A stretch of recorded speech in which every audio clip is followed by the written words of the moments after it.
Let's take a look at binary tree basics in Java. We're going to go over some pre-knowledge basics as well as creating a tree. So just some pre-knowledge first. You can think of binary trees like linked lists. They both are composed of nodes that link to other nodes. Binary trees share many useful properties of linked lists, so if you are already familiar with linked lists, should make things pretty easy for you. And if not, if you're not familiar, it's fine, because I'll explain it all in a simple to understand way, as always. A big difference between linked lists and binary trees is that linked lists are one-dimensional, while binary trees are two-dimensional. If you remember, linked lists only go in one direction. They point to a one node. Binary trees are going to point to multiple nodes. This can be at most two nodes, and they have a link to the previous node. We'll get more into that in a second. The definition of a binary tree, though, is that a binary tree, if not an empty tree, has a root node, and it refers to two other nodes, a left and a right node. So we have something right here, and then this is going to refer to two other nodes like this. They can be empty or they can be full of values, objects, whatever have you. These nodes, the ones we have in that second layer that I just drew, these ones down here, these ones are known as the subtrees. A tree is composed of smaller trees in itself, and this definition will repeat, adding for as many different subtrees as we need.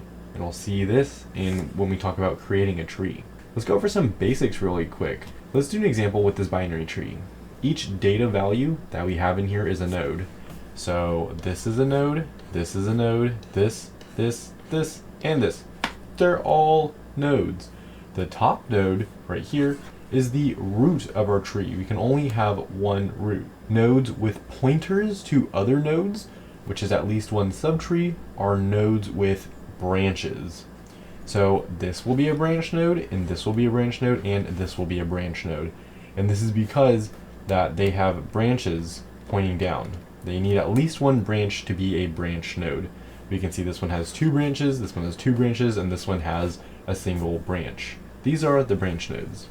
Nodes at the very bottom of the tree, which are going to be these ones right here, pointing to absolutely nothing. They have no subtrees.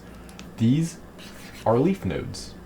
Leaf nodes never have any subtrees. So you can see we have the root, we have our branch nodes, which includes the root if we have subtrees under it, and then we have our leaf nodes, which have no subtrees under it. Let's talk about creating a tree. So kind of what we just did previously. First, we're going to start with the root. So it'll be any value that we have in here. I'll just call it x for now. And now we can make a left or a right subbranch. You don't have to have two subbranches. You could just have one pointing this way, or one pointing this way, or both. It'll create a new branch to a subtree that can store a leaf. So it's going to have these right here. Just like the linked list had some data value and it had a pointer to another node. Now these don't necessarily have to have anything in it. They can be null, or we could fill them in with some value. Giving it a left and right subtree, as we've done right here, makes this node a branch node, as we've just discussed previously. So it's a branch and root node. These are just leaves. And we can recursively do this over and over again, left or right. So if we were to say that this is the node, now this is not the original node. So if we were to temporarily call this the root, even though, remember, we can only have one root, it's just kind of a common practice to call the current node we're looking at, if we're adding subtrees to it, the root that we are looking at. But remember, it's not the original root. We can take this right here and we can add subtrees to this. We can add a left and a right, or we can look at this one and we can just add a right to it, and then we can go here and add a left, and we keep recursively doing this until we're satisfied with our binary tree. And that's going to be it for the basics with the pre-knowledge we went over, basics here, and creating a tree. It's all just conceptual material for now, but we'll get into programming really shortly. It's just important that you understand an overlay of creating a binary tree and just a little bit of definition about it. For more videos on binary tree, check that playlist link below the like button.